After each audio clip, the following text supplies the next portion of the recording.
இப்போ இந்த கதையில் யாரை குறை சொல்கிறதுன்னு நமக்கு ஒன்றுமே புரியவே இல்லை. ஒரு பக்கம் பார்த்தீங்க அப்படின்னா குமரன் தன்னுடைய மனைவி கங்கா கிட்டக்க ஒரு முக்கியமான விஷயத்தை மறைக்கிறார். இவர் கதாநாயகன் காம்படிஷனில் கலந்துக்கிறது அதை கூட புரிஞ்சுக்க முடியுது. இந்த குடும்பத்தில் எல்லாரும் அவர் எப்பயுமே ஏளனப்படுத்தி கிண்டல் படுத்தி தான் பார்ப்பாங்க. உங்களுக்கு எதுக்கு தேவையில்லாத வேலைன்னு நினப்பாங்கங்கிறதுனாலயா இருக்கலாம். ஆனால் இன்னொரு பக்கம் பார்த்தீங்க அப்படின்னா யமுனா ஒரு சுயநலத்தின் உச்சக்கட்டமாக வாழ்ந்துட்டு இருக்காங்க. இவன் தான் வேணும் எனக்கு அப்படின்னு சொல்லிட்டு நிவின் பின்னாடியே துரத்திட்டு போய் உட்காந்துருக்கிறது மட்டும் இல்லாமல் தன்னுடைய அக்காவோட வாழ்க்கை அழிஞ்சாலும் பரவாயில்ல, தான் வாழ்க்கை நல்லா இருக்கணுங்கிறதுக்காக ஏதாச்சும் முட்டாள்தனமாக பேசுறதுன்னு பண்ணிகிட்டு இருக்காங்க.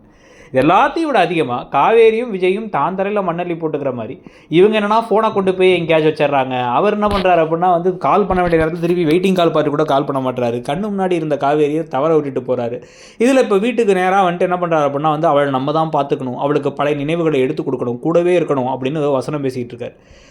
நான் உனக்கு கால் பண்ணேன் ஏன் எடுக்கலை அப்படிங்கிற மாதிரியோ, இல்லை இவங்களே நீ ஏன் எனக்கு கால் பண்ணவே இல்லை அப்படின்னு கேட்பாங்கன்னு பார்த்தா கேட்கவே இல்லை. உடனே இப்படி தான் இவ்வளோ ஒரு நிலைமையை தேட்டதுக்கப்புறம் பொசசிவ்னஸ் வருமாங்கிறாங்க. எது முன்னாள் காதலியை கூட்டு ராத்திரி ஃபுல்லாக முன்னாள் காதலிக்கு போய் உடம்பு சரியில்லைன்னு கூட இருந்து பார்த்துட்டு பொசசிவ்னஸ் வராமல் அப்புறம் என்ன வரும்? கோவமே வரணுமே பொசசிவ்னஸை தாண்டி. அதை கூட புரிஞ்சுக்க முடியாத மண்டா இப்போ விஜயும் காமிக்கிறாங்க. ரெண்டு பேரையுமே முட்டாள் மாதிரி ஆக்கினதுக்கு பிறகு இந்த கதையில் யாருக்காக பார்க்கறது, என்ன சுவாரஸ்யம் இருக்க போகுதுங்கிறது புரியல.